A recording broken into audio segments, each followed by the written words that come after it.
Well, when these archetypes show up, everyone kind of can see them, everyone recognizes them. So if have you ever been in the presence of someone who is just this beautiful artist and just can't stop making art? Well, there's an artist archetype, Mm. or a healer, or someone who walks into a burning building. I would say that's a rescuer, like a firefighter Mm. going into a burning building.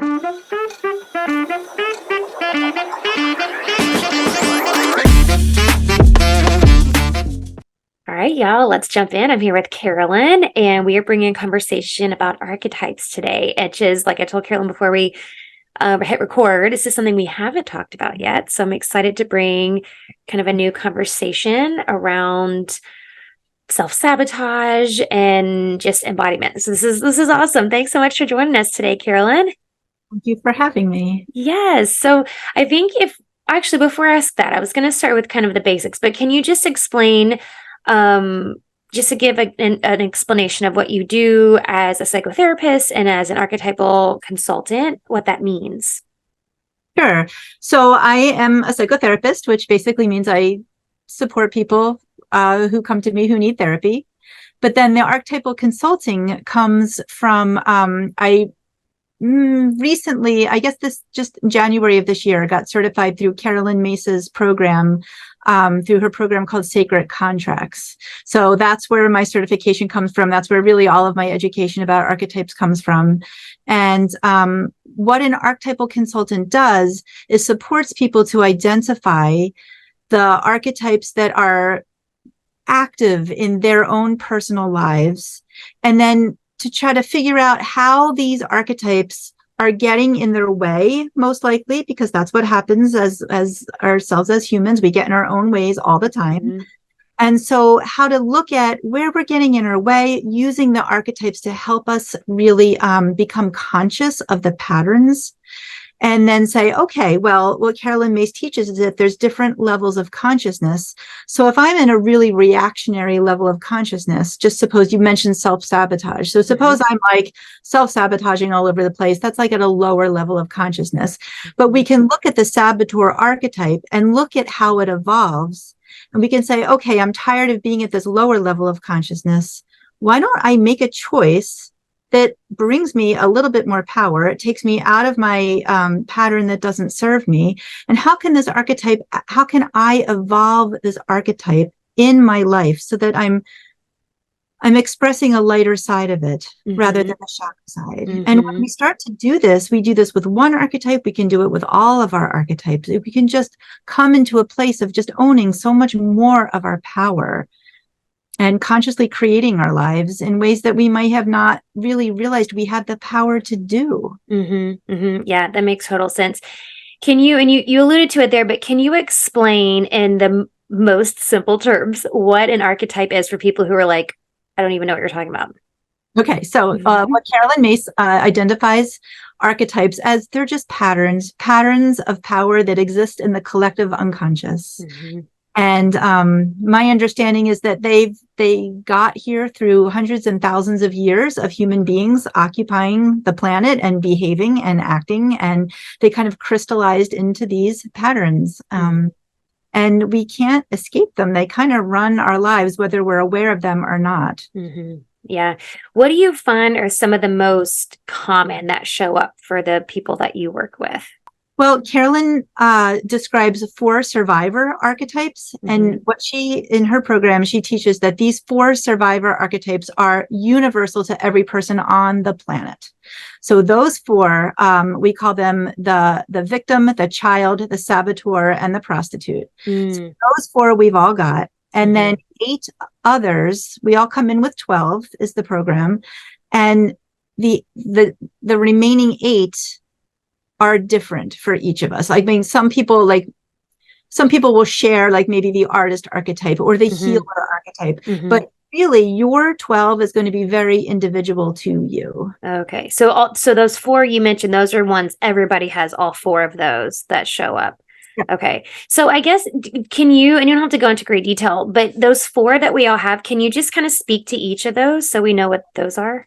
Yep. The victim archetype. And remember, when I use these words, the word victim, for example, we think of someone who's disempowered. Mm-hmm. And so the victim archetype actually, well, they all do, all of these four, and all the archetypes actually have this trajectory of going from shadow to light to this beautiful grounded essence. So when I say victim, we all have the victim, we've all been there, right? But we all have the capacity to evolve it to something much more beautiful and amazing than Right. just victim shadow. So Right. I just want to put that out there. So the victim says, oh, I'm not allowed to have this thing. I'm so sad. Life is oppressing me in some way. Right. Mm-hmm. And then the saboteur is when we have a goal of whatever it might be, going to college or getting a healthy eating regimen going or whatever it is. It's all the ways that when we're just about to start doing this new thing, all the reasons why maybe it's really not such a good idea. Mm-hmm. Like, I really want to sleep late, or I really want to like eat this pizza or whatever it is. And then the child archetype is, I think it's a constellation of the rest of them, but it's when we feel like we don't know how to do something, so therefore we can't, or we're very dependent on someone to do something for us. It depends on the type, but there's different types of child archetypes too. When we feel lonely and abandoned, that would be more of the orphan child archetype. And again, all of these have their trajectory from shadow to light. We can have so much compassion when we're in the shadows of these, and then we like have a job to do to evolve them. And then the last one, I forget all the ones I said, the prostitute, that archetype is the one where we kind of sell ourselves out for security in some ways. Like when we've stayed in a job way too long, or we stay in a job that doesn't align with our values, because we really are going to miss that paycheck if we leave. When we stay in a relationship way too long, because either for financial reasons or we don't want to hurt the person's feelings, that kind of a thing. That's when the prostitute in the shadow is showing up. So, yeah, and that also has this beautiful trajectory, and we can evolve all of these and just walk around with more confidence and faith in ourselves and sovereignty about our lives if we really choose to work with these. Yeah. And so when we all have all of those that are present, and then we have others that you say are individual. So what do you suggest for people? I've asked this question before in talking with different types of therapists, because it's always interesting to me, the perspective on how people, how we can identify them, like how we recognize them, right? I mean, because there's an awareness piece for us to be able, like you're talking about, the embody the light side, which I want to ask about later. But how do we even recognize that these are showing up and that we need to kind of shift our perspective? I'm not sure exactly how to answer that. Well, when these archetypes show up, everyone kind of can see them. Everyone recognizes them. So if have you ever been in the presence of someone who is just this beautiful artist and just can't stop making art? Well, there's an artist archetype, or a healer, or someone who walks into a burning building. I would say that's a rescuer, like a firefighter going into a burning building. That's a rescuer. And these people can't help but do what they do. It's what they're naturally drawn to do. Yeah. Your child, you can't help but have a garden, or be someone who is a scuba diver and studies the depths of the oceans and marvels in the plant life, or however a nature child would show up, the forests or whatever. Right. So it's you kind of can't help yourself but to love these things, and they really resonate. That makes sense. Well, and that kind of answers my next question, is I think the four that you mentioned that we all have, a lot of people might, label those as negative, right? But not all the archetypes are negative. It's more just kind of what our soul is naturally attracted to and naturally drawn to, and kind of living out that kind of purpose piece, I guess. Well, they all have their shadow sides. So negative or like, for example, the victim archetype, according to Carolyn Wallace, that starts off maybe in the shadow, but then it has this beautiful trajectory of going through like gaining some warrior energy. So what if you were victimized by something happening in your life and you didn't feel like you had any power around it? But then you started bringing in some warrior energy, and the warriors kind of says, I will not allow this situation to continue.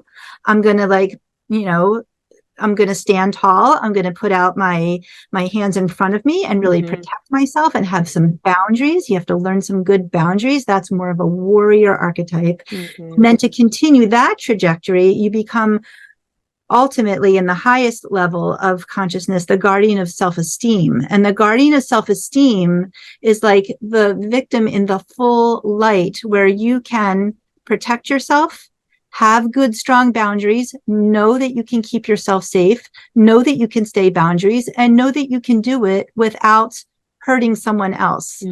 Boundaries doesn't mean, fighting. It's more of a compassionate warrior. So can you look back at your actions and feel good about how you've behaved, both for yourself and on behalf of someone else, the other person, whatever is like the oppressing thing. Right. So how do we get to that part, this kind of light side that you're talking about? What does that process look like in order for us to kind of get to the light side, like to get kind of through that shadow part?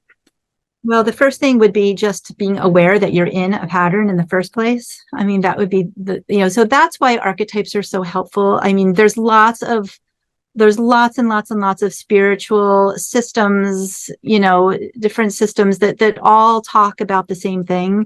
But archetypes is one way to say, oh, look, I really behaved like a bully today.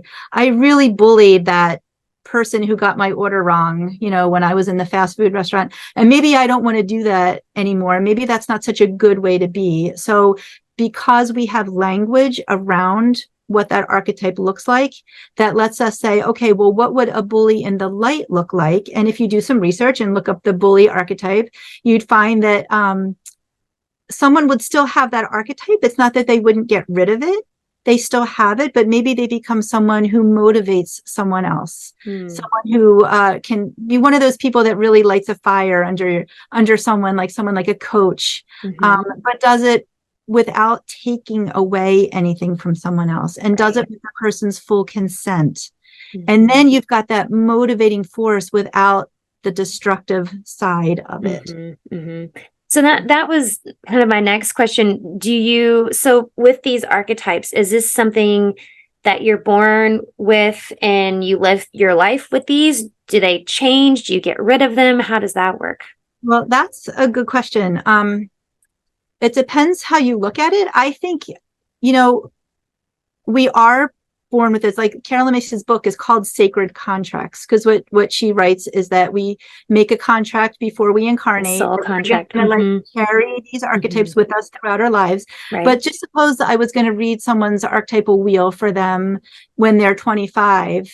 And then I read it again when they're 45 or 50. They may have different archetypes that they're just more clear about. Right. I think maturity happens, and you may be able to claim a more mature version of an archetype that wasn't quite developed when you were a young person. So yeah, I do think you can switch them out. Yeah, that makes sense. And I can see, well, and I think to your point too, what you were saying before, just I guess it depends how you look at it. Like you talking about the victim and kind of the light side of the victim, which I guess you might consider a different archetype, or it could just be kind of like a transformation of that same archetype. Yeah. So that makes total sense. So then when we're kind of on this personal, I'm trying to think of the word to use, I guess, personal journey, or this, your own personal journey, I guess. What are some ways that we can recognize how these archetypes show up in other people? I'm thinking of just like in a relationship, like with your partner, or your spouse or something, or your kids or people you work with. But how do you recognize these so that we can really kind of come at things with a new perspective? Because I love this in human design. I love human design.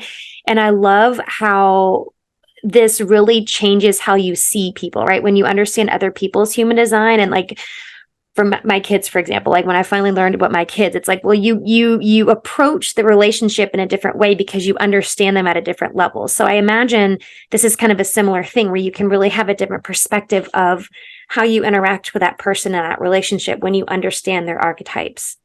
Well, especially if they've identify their archetypes. I think Mhm. that's especially helpful. If they haven't done it, then we're kind of just guessing, and there may not be a lot of integrity of just guessing what someone's Right. archetypes are. Right. But like I had I used this example in my workshop. I worked with a man as one of my clients, and he bought a piece of property with his wife or his partner, whatever it was.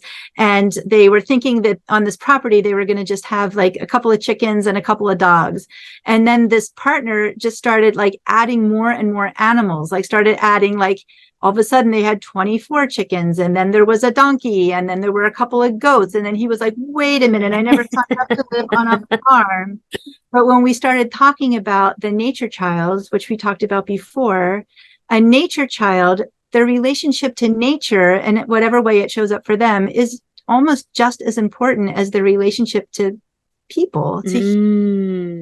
And so with that lens, with that perspective, he was able to have a little more compassion for what was driving her. But also she had to be aware of that lens too, because you can't like override, if you're in a partnership with someone, you need to also be considerate of what they're wanting. Totally. And say, okay, I got to check my nature child just a little bit to accommodate the person in my life. A little bit of compromise, maybe not all the animals. But without recognizing it, that could have run rampant, or who totally knows? And that would have been or like a make or break thing in the relationship. Like, wait a minute, I didn't sign up for this. Right, That makes total sense.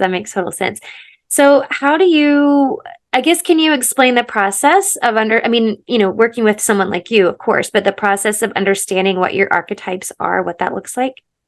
I think you would just have to sit in front of a long list of archetypes, and I could send people a link if they come work with me. There are links. I mean, you can just even look on the internet, just Google like list of archetypes. I think archetypes.com has a lot of lists. Carolyn Mace's book Sacred Contract, in the back in the index, just pages and pages of different archetypes to choose from. So what I would recommend is find some resource and read through them and kind of make notes, the ones that really hit you, the ones like the bully, like you got to be really honest with yourself, like count the ones that really say, oh, that's me. That's been me since I was a child. That's and, you can sort of start to gather your list together.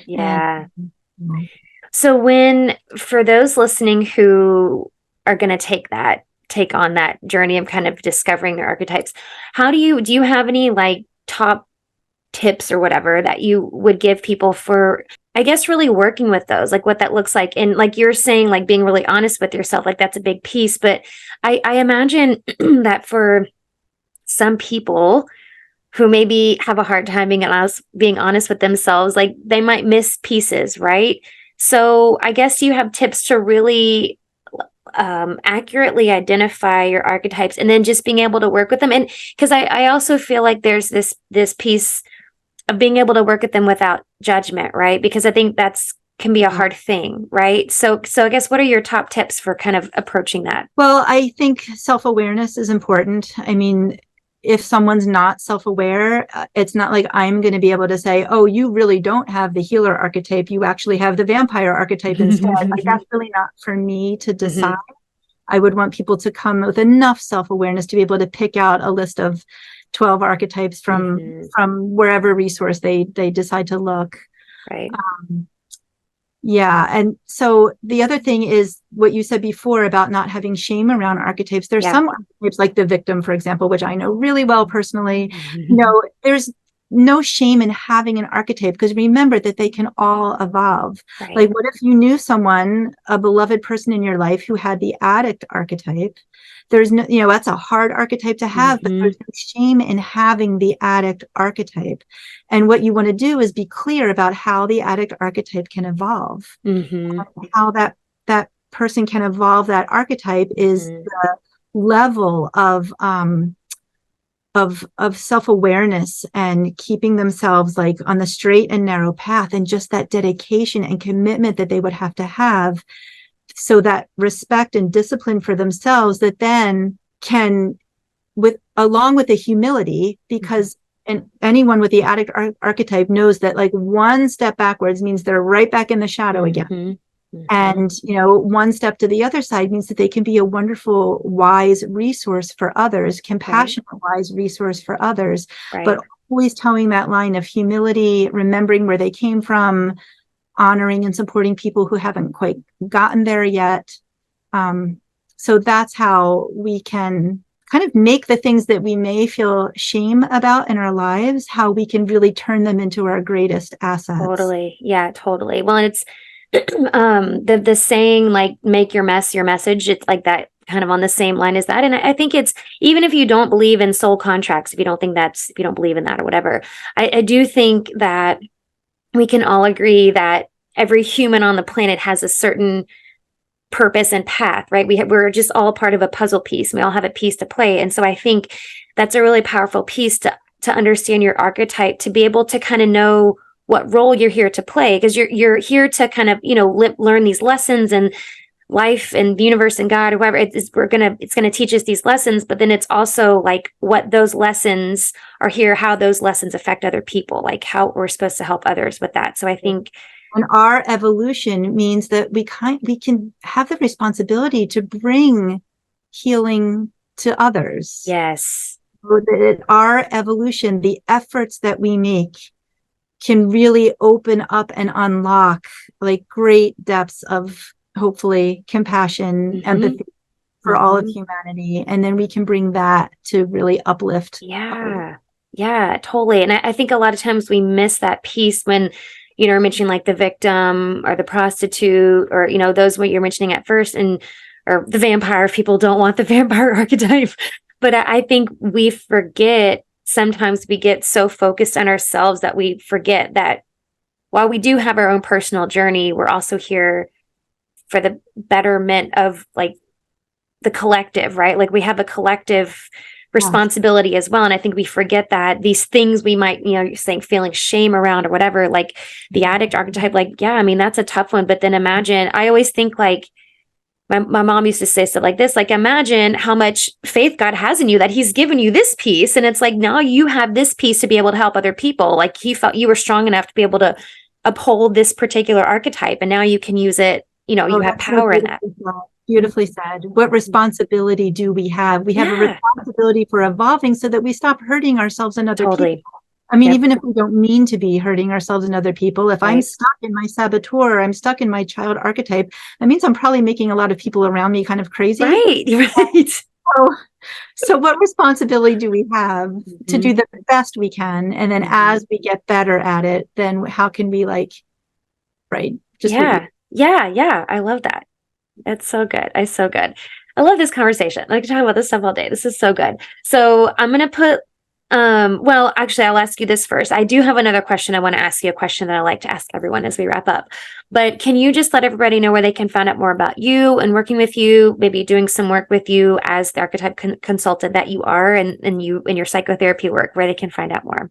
Well, my website is yourradiantlife.net. And I have a Facebook page, which is Your Radiant Life with Carolyn Wallace. And I offer it's a 90-day program called Elevate Your Voice and Purpose. And in that program, what we'll do is we'll have you get really clear about what are your 12 archetypes.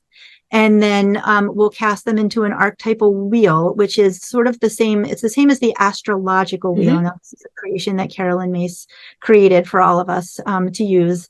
And it's also outlined in her book, Sacred Contracts. So if you wanted to just buy the book and start with that, you could. And then what happens is when we cast your wheel, we know which of your 12 archetypes fall in which house, which gives us so much information. Because, like, for example, what's in, like we talked before about the couple that was dealing with the nature chart archetype, what's in your 7th house? What's the archetype there that is kind of dominating your relationship patterns? And to just have an awareness of that, to know that can be so helpful of a partner to know theirs, how they work together, how they bounce off of one another, how they get in each other's way. It's just really such a beautiful tool. Yeah, I love that. That's awesome. So I'll put links to all that in the show notes. So you can go check that out and check out everything that Carolyn's doing. So the last question that I want to ask you, that I like to ask everybody, what do you think is the most important thing you can do to live with purpose? most important thing you can do to live with purpose is the places where you're stuck, the places where your life isn't going the way you would like it to be going, to really pay attention to those and to know that there's always some path forward, but that's going to be one of your deepest places of work and one of the most important places of work. And so to get the support you need around that, whether it's therapy, whether it's archetypal consultant, whether it's some other type of coaching or a meditation or some kind of religion, whatever helps you, a best friend, to say, wait a minute, I'm noticing this pattern in myself and I don't like it. What do I need to do? What's my next step? And to get the support you need. I love that. We need help. Exactly. I was just about to say, I think it goes back to what we were saying before, like understanding we're all part of the collective and we're not meant to do it all by ourselves. I have to remind myself that too. A lot of times it's you, because I'm sure there's something archetype that is me, like, oh, I can do it myself. I can do it all myself, but we're not here to do it all by ourselves. So I love that. Yes. Yeah, I love that. Thank you so much, Carolyn. This is such a cool conversation. And I know people are going to be so intrigued and go check out everything you're doing and understand. I mean, this is just another one of those really incredible tools to help you on your own personal path and your own personal journey of understanding you and the role you're here to play and, you know, your purpose and all of that. So I love that this is just such another cool tool. So thank you. Thank you.